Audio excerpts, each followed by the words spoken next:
आजपर्यंत तुम्ही फळातला तमाशा पाहिला असेल, हजरातील तमाशा पाहिला असेल, हेच काय तर तुम्ही गल्ली बोळातील लोकांचा सुद्धा तमाशा पाहिला असेल. परंतु मी आज तुम्हाला YouTube वरील ऑनलाईन तमाशा दाखवणार आहे. ज्या तमाशाचे सूत्रधार आहेत विनायक वाघचौरे आणि त्यांचा अख्खा वाघचौरे परिवार.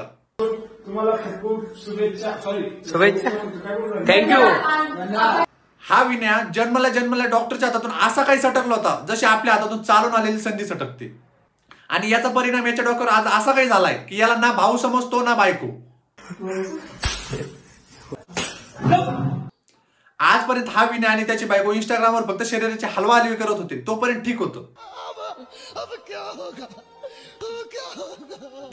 तसं मला माहिती तुमचं आयुष्य खूप चांगलं चाललेलं आहे, कारण तुम्हाला विनायक वाघचौरे माहित नाही. पण मला ते काही सहन होत नाही. लाव रे ते व्हिडिओ.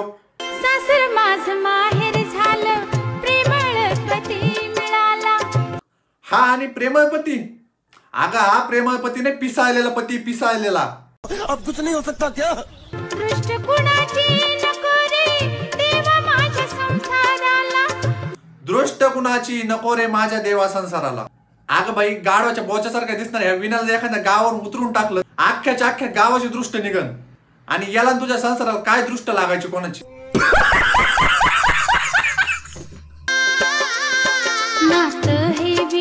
अरे ए बिचरलेला हराम खोरा, अरे एक तरी रील सोड, तुझीच बायको आहे ती. रील झाल्यावर घे ना तिच्या पप्प्या. पण नाही, याला एक तर बॅकग्राऊंड मध्ये नाचा बनावं लागतं, नाही तर काही काम नसलं का असलं खुरापती सुचतात. मला तर आजपर्यंत हेच समजलं नाही या ऋतुवाहिनीने या नाचात नेमकं बघितलं तरी काय असतं आणि लग्न केलं. असल्या खूप साऱ्या संधी भेटल्या असते तुम्हाला, पण तुम्हाला हेच पाहिजे होतं. यांच्या जीवनात सर्व काही ठीक चाललेलं होतं, परंतु आला आपल्या पिसाळलेल्या विनूचा बर्थडे. भाई का बर्थडे आज.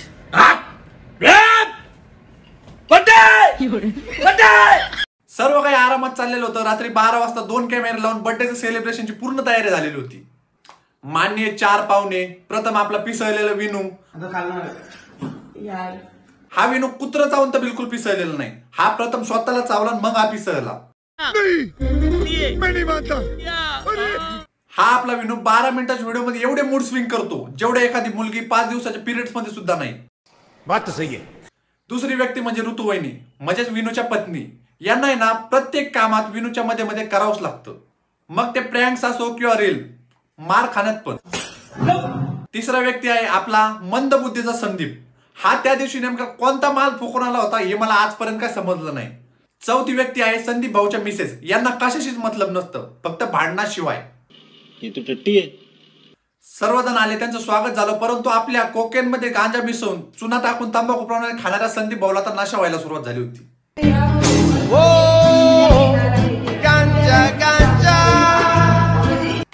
मग सुरू झालं विनू भाऊचं इमोशनल बोलणं आणि मध्ये तोंड गुपसायला विनू भाऊची पत्नी म्हणजे ऋतुवाहिनी.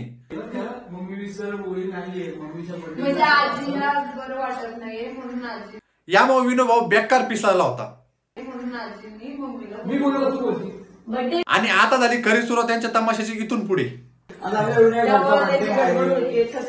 मंदबुद्धीच्या संदीप भाऊच्या डोक्याच्या तारा जशा हालत गेल्या तसाच विनू भाऊ पण पिसळत गेला.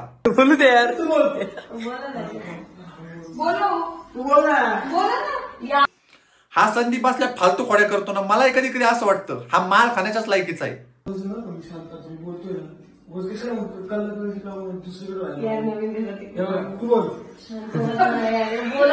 तो बोलतोय आईबद्दल आणि हा खोड्या काढतोय. अरे भाऊ त्याचं बोलणं तरी होऊन दे, तुला काय खोड्या काढायच्या ते नंतर काढ ना. शेवटी 2-4 खोड्या करून झाल्याच नंतर आपला संदीप भाऊ हाताची घडी आणि तोंडावर बोट करून तो उभा राहिला.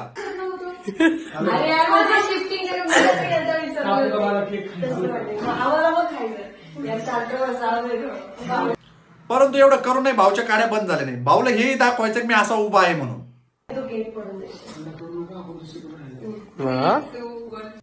आता या प्रकारे सर्व बर्थडे तयार झालेले, सर्व शांत बसलेले. तेवढ्याच संदीप भाऊच्या बायकोने केकवर असलेलं नवरोबा नाव खचकन उपटलेलं आहे.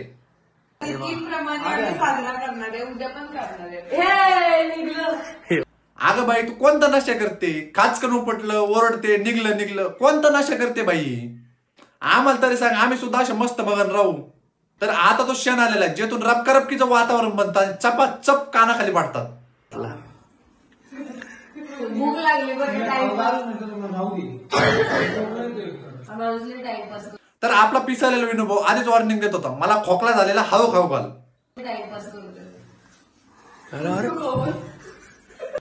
पण आपल्या संदीप भाऊला लई कट. भाऊने डायरेक्ट केक असा रपकस तोंडात घातला आणि बोटाने वरून दाबला सुद्धा. आता आपला पिसालेला विनोभाऊ असा पिसाला होता त्याने डायरेक्ट संदीप भाऊ रपकवलाच. त्याचं ठीक आहे, परंतु ऋतुवाहिनी भांडणं सोडवायला गेला तर ऋतुवाहिनीला डायरेक्ट डोक्यात हेडशॉट पडला.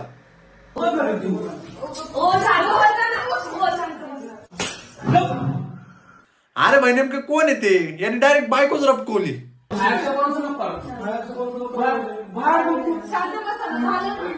मला हा प्रश्न पडतो, एवढा मार खाऊन सुद्धा हा बाई अजून त्याचीच बाजू मांडते. बस ना बाई कोपऱ्याला उलसर का अजून पाहिजे एखादी.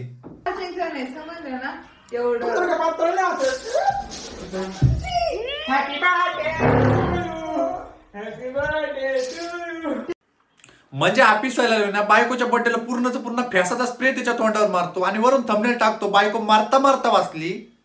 म्हणजे विण्याचं कसं झालंय माहितीये का, आपण केलं तर ठीक, बाई असं नसतंय. गंमत केली ना तर गंमत सहन करण्याची हिंमत पण ठेवावं लागते. बाई असलं रडकडाव घेऊन नसतं जमत. कीजिएगा, ये ठीक नहीं हो रहा सर, आप गलत कर रहे सर. तर आता फायनली तो क्षण आलेला आहे जेव्हा दोन शाब्दिक गुन्हेगार या भांडणात उतरतात.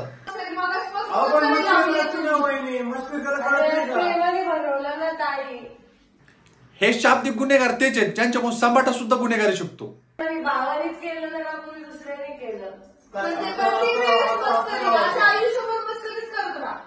ऋतुवाहिनी लगेच बोलते, काय मस्करी, आयुष्यभर मस्करीच करत राहा. अगं बाई 5 मिनिटं तरी गप बस ना, पडला ना आत्ताची हेडशॉट. असा झाला यांच्या भांडणाचा कार्यक्रम. परंतु या व्हिडिओच्या थंबनेलवरून यांना भाई अशा व्ह्यूज आल्या ना, यांनी पुढचे 7-8 व्हिडिओ डायरेक्ट भांडणावरच बनवले. आणि मला तरी असं वाटतं की पुढचा 1 महिनाभर हा कंटेंट कंटिन्यू केला जाईल. आणि आजचा आपला टॉपिक संपलेला आहे आणि माझा घसा सुद्धा दुखायला लागलाय. तर आजच्यासाठी एवढंच. भेटूया पुन्हा एकदा नवीन रोस्टिंग व्हिडिओ मध्ये. तोपर्यंत लाव.